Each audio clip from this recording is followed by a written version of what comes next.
کچھ اقسام بھی ہم کو دیکھنے کو ملتی ہیں، جس میں عزمیہ مثنوی کہا گیا ہے،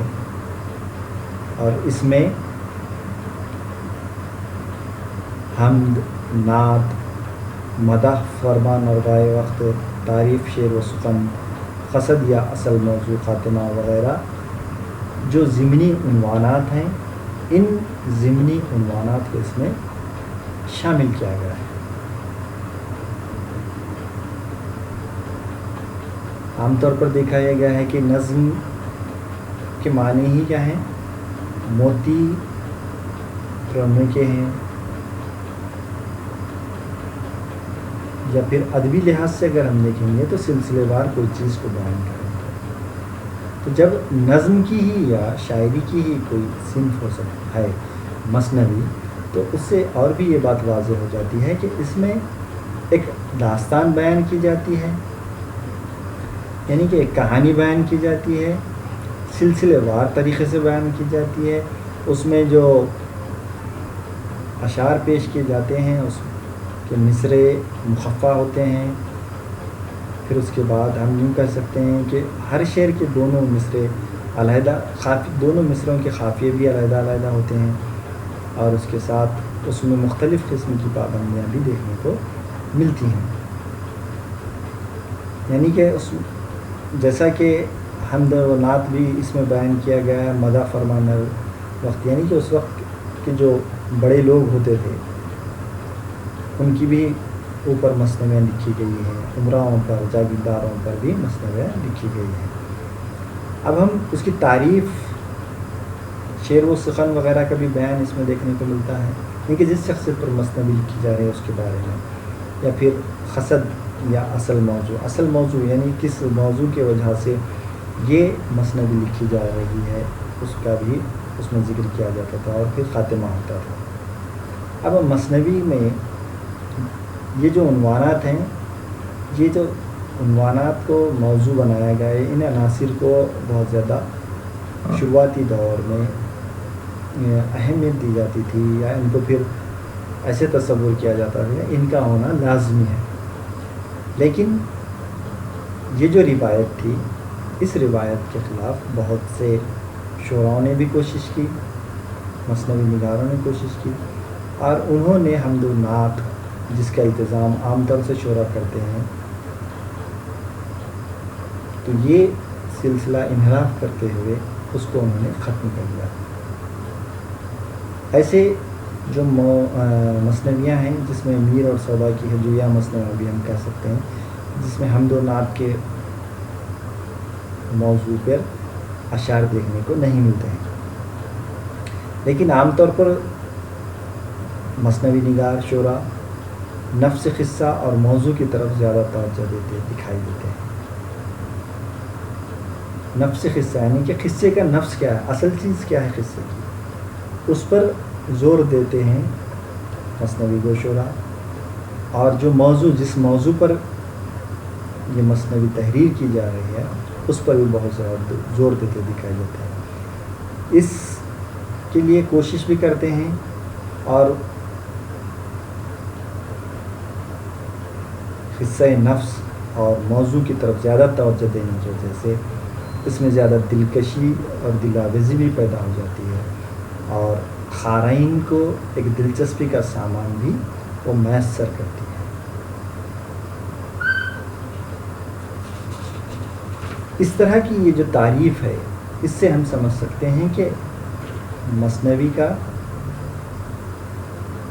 کے لیے ضروری چیزیں ہیں وہ ایسی ہیں۔ اب ہم چلتے ہیں اس کے کچھ عنوانات کی طرف یا موضوعات کی طرف، جس سے ہمیں یہ بات سمجھ میں آئے گی کہ اس کے موضوعات کیسے ہوتے ہیں مثنوی کے۔ ویسے تو مثنوی کا دائرہ بہت زیادہ وسیع ہے، یعنی کہ اس میں بہت زیادہ موضوعات کو سمیٹا جا سکتا ہے۔ اس میں مذہبی واقعات، رموز و تصوف، درس اخلاق، داستان، حسن و محبت، میدان کا ذکر، پھر بزم طرب کی دلاویزی، رسومات شادی، مافق الفطرت عناصر کے حیرت افزا کارنامے، سبھی کچھ ان مثنویوں میں ہم کو دیکھنے کو ملتا ہے۔ یعنی کہ مثنوی جو موضوعات ہیں وہ لامحدود ہیں، ہم کہہ سکتے ہیں۔ اس میں تقریباً سبھی عنوانات کے تحت مثنویاں تحریر کی گئی ہیں، اور اسی وجہ سے ہم دیکھتے ہیں کہ مثنویوں کے مضامین میں بڑی وسعت اور ہماگیری بھی ہے۔ موضوعات کی تنوع کی وجہ سے اس میں غزل کی سادگی، سوز و گداز اور قصیدے کا جوش و خروش اور مرثیے کا درد و کسق بھی ملتا ہے۔ دیکھیے 3 شعری جو اصناف ہیں، غزل ہے، قصیدہ ہے اور پھر مرثیہ ہے، ان تینوں کی خوبیاں ہم کو اس مثنوی صنف کے اندر دیکھنے کو ملتی ہیں۔ غزل کی سادگی اس میں دیکھنے کو ملتی ہے، سوز و گداز بھی قصیدے کا دیکھنے کو ملتا ہے، اور ساتھ ہی مرثیے کا درد و کسق اور جوش و خروش بھی ہم کو اس میں دیکھنے کو ملتا ہے۔ مثنوی کی اسی رنگا رنگی اور ہر طرح کے مضامین و موضوعات کو سمیٹ لینے کی صلاحیت کی وجہ سے کئی لوگوں نے مثنوی کی اہمیت و افادیت کا اعتراف کیا ہے، یعنی کہ مثنوی میں جو اتنے زیادہ موضوعات کو سمیٹنے کی صلاحیت ہے، یا جیسا کہ ہم نے دیکھا کہ دوسرے 3 اصناف کی جو خوبیاں ہیں اس ایک صنف میں سمٹ کر آ جاتی ہیں، تو اس کا اعتراف بہت سارے لوگوں نے کیا ہے۔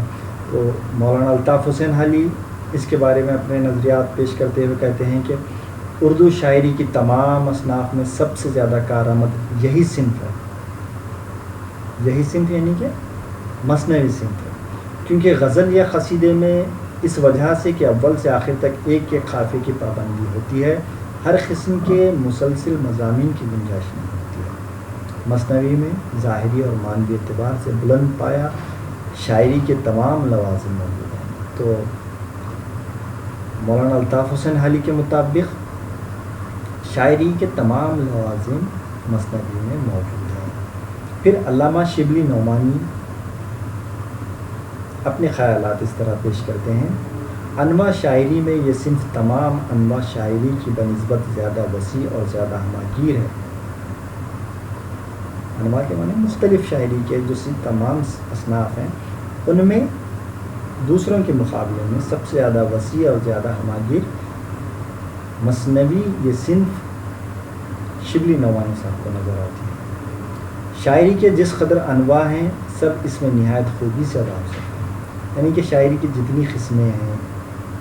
وہ سب کی سب مثنوی میں پیش کی جا سکتی ہیں، ایسا ایک نظریہ، ایسا ایک خیال انہوں نے پیش کیا۔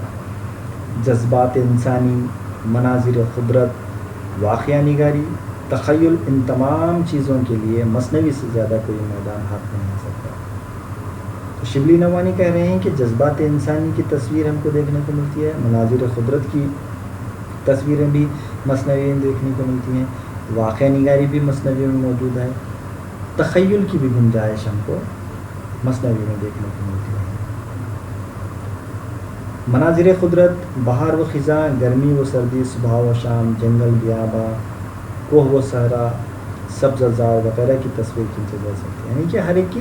تصویر کشی ہم کو مثنوی میں دیکھنے کو ملتی ہے۔ ساتھ ہی وہ کہتے ہیں کہ اخلاق و فلسفہ، تصوف کے مسائل نہایت تفصیل سے ادا کیا جا سکتے ہیں۔ اب یہ کہہ رہے ہیں کہ تصوف کے مسائل بھی یا اخلاق و فلسفے کے مسائل بھی تفصیل کے ساتھ اس میں بیان کیے جا سکتے ہیں۔ اگر ہم مولانا الطاف حسین حالی ہو یا شبلی نعمانی ہو، یہاں پہ ہم نے مثال کے طور پر ان دونوں کی جو آراء ہے اس کا ذکر کیا ہے، اور بھی بہت سارے لوگوں کی آرائیں ہیں مثنوی کو لے کر، جس میں ہر ایک نے اس بات کا اعتراف کیا ہے کہ مثنوی اردو ادب کی ایک بہت ہی اہم صنف مانی جاتی رہی ہے، اور اس میں دوسرے شعری اصناف کے مقابلے میں بہت زیادہ وسعت ہے، مضامین لامحدود پیش کیے جا سکتے ہیں، اور بہت ساری خوبیاں اس میں ہم کو دیکھنے کو ملتی ہیں۔